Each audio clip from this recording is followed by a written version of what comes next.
Two Arctic blasts are about to slam the eastern United States back-to-back within the next 72 hours, gets filled, and more than 100 million Americans are anywhere. still reeling from the deadliest winter storm in years. Temperatures across the Ohio Valley and the Northeast are about to plunge as much as 40 to 50 degrees below average.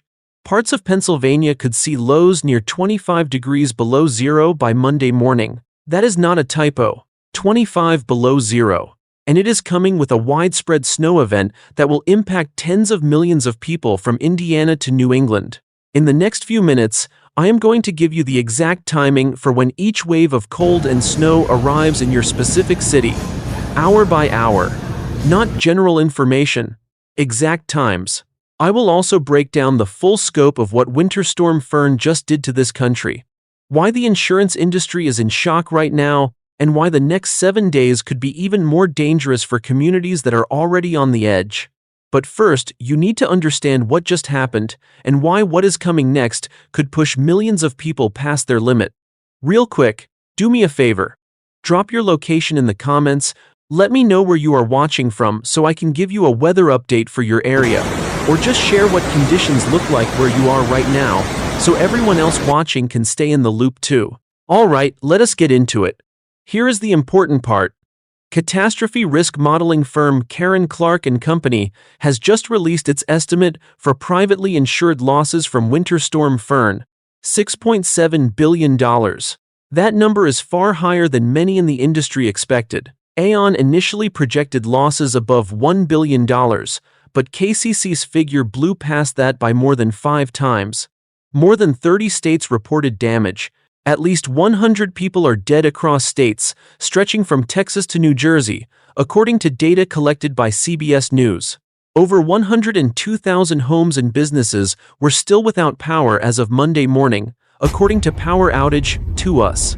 About 150 million people were under cold weather advisories and extreme cold warnings across the eastern half of the country. Nearly 2,500 flights were canceled on Saturday alone, with another 1,500 grounded on Sunday, according to FlightAware. Here is what nobody else is breaking down for you right now. This storm is not just a weather disaster.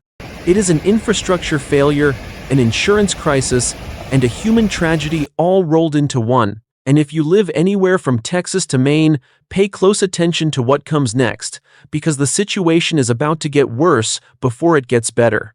On January 23rd, a massive Arctic air mass dropped south out of Canada and collided with warm, moist air streaming north from the Gulf of Mexico. That collision created a complex low-pressure system that did not just bring snow. It brought freezing rain, sleet, and record-breaking cold all at once. In northwestern Alabama, northern Louisiana, northern Mississippi, and Oklahoma, ice accumulated to at least 1 inch thick. 1 inch of ice on power lines and trees. That is enough to snap utility poles like matchsticks and bring century-old oaks crashing through rooftops. Then a second storm formed over the weekend, a bomb cyclone that dumped roughly a foot of snow on the Charlotte region alone and pushed wind chills near 20 degrees below zero across the Ohio Valley. But here is the question nobody is asking. If we knew Arctic air was plunging this far south, why were so many communities caught completely off guard? Why were homes in Texas and Tennessee and Mississippi left without power for days, with no backup plan? Quick thing before I continue. Drop your city and state in the comments right now. I will personally update you with the specific forecast for your area as these next 2 Arctic blasts move in. Thousands of viewers are already doing this and getting critical information. Do not wait. Type your location now. Here is your critical timeline of what happened and what is about to happen. January 23rd. The Arctic air mass plunges into the Great Plains and Midwest. Temperatures across Texas begin a freefall. Austin, San Antonio, and Houston all drop to record lows. Freezing rain begins coating everything from East Texas through the Carolinas. By January 24th, the system tracks northeast. Heavy snow blankets a path from Arkansas through the Ohio Valley and into New England. Ice continues building across the southeast. Power lines start going down in waves, from North Louisiana through North Mississippi into West Tennessee. That corridor takes the worst of it. January 25th through 26th, the second storm, the bomb cyclone, explodes over the southeast. Charlotte gets buried under a foot of snow, one of the heaviest snowfalls that city has seen in years. Blizzard-like conditions paralyze travel. 3 more people die. 2 in North Carolina, 1 in Tennessee. And now here is what is coming. Today, a weak Clipper system out of Canada is bringing 1 to 2 inches of snow from Indiana through southern Ohio and into West Virginia. Snow could reach Washington, D.C. and southern New Jersey by tonight. Rain across the south from Tennessee through North Carolina could help melt some lingering ice, which sounds like a relief until you hear what comes after it. By Friday afternoon, a much stronger Alberta Clipper rolls across the Great Lakes and the Northeast. 1 to 3 inches of snow. But that is not the real threat. Wind gusts between 30 and 40 miles per hour will create snow squalls and near-zero visibility. Indianapolis, Columbus, Cleveland, listen carefully. Friday morning could be treacherous. Late Friday into Saturday, that wind rips through the Northeast with blizzard potential. There is already over a foot of snow on the ground across New England. Those gusts could turn existing snow into whiteout conditions.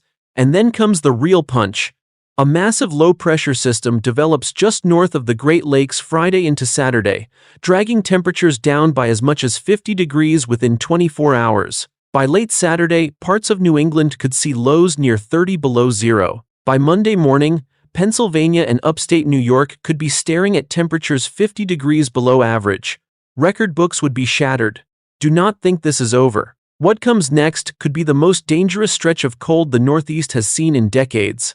Imagine your power goes out in the middle of the night. The house gets cold fast. Within hours, the temperature inside drops below 40 degrees. Your pipes freeze. You hear them crack somewhere in the walls. Water starts pooling where it should not be. You pile on every blanket you have. You can see your breath, and you have no idea when the power is coming back. That was reality for hundreds of thousands of people across the Southeast last week, and it still is for many of them right now. Terry Miles, a 59-year-old man in Nashville, told reporters Saturday that his home had not had power since the previous weekend. He was using a fish fryer for heat inside his house. A fish fryer. He said he was worried about carbon monoxide poisoning, and he should be worried, because carbon monoxide poisoning is one of the leading causes of death in events exactly like this. At least 100 people have died. Hypothermia, carbon monoxide poisoning, accidents on ice-covered roads, sledding crashes. That number has climbed every single day, and it is not done climbing. Remember those 102,000 homes and businesses still without power we mentioned? Many of those are in the South, where homes are simply not built for this kind of cold. Nashville Electric Service said it expects 90% of customers restored by Tuesday, 99% by next Sunday. That is 2 full weeks after the storm first hit. 2 weeks without power in freezing conditions. This is not hype. This is not exaggeration. This is a legitimate historic disaster unfolding in real time, and it is far from over. If you are in any of the affected areas right now, drop your location in the comments. I am reading every single comment and responding with specific information about what is heading your way next. Thousands of people have already done this. Do not wait. This is not just a power outage story. We are looking at a crippled power grid across the Southeast, a paralyzed transportation network, and a strained emergency response system, all happening simultaneously. 3 disasters at once. North Carolina Governor Josh Stein urged residents to stay off the roads after more than 1,000 collisions were reported over the weekend. One non-injury crash on Interstate 85 northeast of Charlotte backed up dozens of semis and other vehicles for hours. More than 800 of Sunday's flight cancellations involved Charlotte Douglas International Airport alone, according to FlightAware. Mississippi officials called it the state's worst winter storm since 1994. About 80 warming centers were opened across the state. National Guard troops had to deliver supplies by truck and helicopter because roads were impassable. In the Northeast, this is now the 2nd week of a deep freeze. Officials in New York City believe frigid temperatures caused communication cables to fall from elevated subway tracks onto parked cars. City crews have been melting more than 20 million pounds of snow using mobile units they are calling hot tubs. In Washington, D.C., the National Guard joined the effort to clear dangerous snow and ice from schools. The National Guard now has troops standing by in 15 states. Cincinnati has received 24.4 inches of snow this winter, more than 11 inches above average. And here is what most people do not realize. The insurance industry is bracing for fallout that could ripple through the reinsurance market. Investment manager 12 Capital Securus has warned that Winter Storm Fern and the associated freeze could erode aggregate limits in certain catastrophe bonds. The last time a winter event caused this kind of financial disruption across this many states, the market took years to fully absorb the losses. But the bigger question is, what happens to these same communities if the power goes out again this weekend? Here is the important part about what was done and what still needs to happen. Tennessee Governor Bill Lee said he shared strong concerns with the leadership of Nashville Electric Service over the pace of restoration. The utility defended its response and said the storm was unprecedented. But for residents like Terry Miles, who spent over a week without heat, that explanation rings hollow. Mississippi activated 80 warming centers statewide. National Guard helicopters flew supply missions into communities cut off by ice and fallen trees. Across 15 states, Guard troops remain on standby. South Florida faced its coldest air mass since December 1989. Tampa and St. Petersburg saw snow flurries. Temperatures hit the 22s in the Panhandle and 32s in South Florida. Farmers across the state sprayed water on fruit trees and berry plants, racing to protect strawberry and orange crops from freeze damage. Cold, stunned iguanas fell from trees and lay motionless across South Florida, a surreal image that underscores just how far south this cold reached. Officials across the Southeast and Mid-Atlantic are now urging residents to conserve electricity, check on elderly neighbors, and have emergency supplies ready in case new outages hit this weekend. Utility companies say they are bringing in additional crews, but they are also warning that if the late-week storm causes significant ice accumulation or wind damage on top of existing repairs, restoration times could stretch even longer. Schools in parts of Kentucky, Tennessee, Virginia, and North Carolina are already planning for possible closures later this week. More than 1,500 schools were closed today across the country, many of them still dealing with damage from the ice storm or unsafe conditions from the ongoing cold. Here is the important part. The response has been massive, but was it fast enough? Could pre-positioned generators and emergency heating units have saved lives? These are questions that officials will be answering for months. Winter Storm Fern exposed something that emergency managers have been warning about for years. Southern infrastructure is not built for Arctic cold. Homes in Texas, Tennessee, Mississippi, and the Carolinas are designed for heat, not ice storms. Pipes are not insulated for sub-zero temperatures. Power grids are not hardened against heavy ice accumulation. And when the cold comes, it hits these communities harder than anywhere else in the country. The $6.7 billion insurance estimate from Karen Clark and Company makes Fern one of the most costly winter weather events in recent memory, and that figure only covers privately insured losses. The total economic toll, including uninsured damage, business interruption, agricultural losses, and emergency response costs, will be significantly higher. But here is what nobody else is telling you yet. Long-range models are showing the potential for a polar vortex disruption around the middle of February. If that happens, another surge of Arctic air could pour into the central and eastern United States, potentially setting the stage for more significant winter storms during the second half of the month. Right now, the GFS model is suggesting a brief warm-up during the second week of February, with above-average temperatures for much of the country. But by the third and fourth week of February, the pattern could shift dramatically. Winter is far from over. I will be monitoring this closely, and will have a full forecast update as soon as the models lock in on what the middle and late February pattern looks like.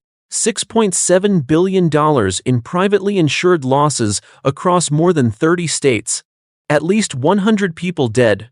Over 102,000 homes and businesses without power going into this week. 2 more Arctic blasts arriving within the next 72 hours, with temperatures potentially falling 50 degrees below average in the Northeast by Monday. Wind gusts up to 40 miles per hour. Friday into Saturday, creating blizzard conditions across New England, and the possibility of another polar vortex disruption later this month. You now have the full picture. Drop your location in the comments right now. Tell me where you are watching from, and I will give you personalized updates as these next two systems move in. Thousands of viewers have already done this and are getting real-time information they cannot find anywhere else. Share this video with anyone you know in the affected areas. They need to see this before Friday. This is not hype. This is not exaggeration. History will remember Winter Storm Fern. The question is whether we will learn from it before the next one arrives. You have been warned. You have the information. What you do with it is up to you. What is the one thing your community could do right now to be better prepared before the next major winter storm hits?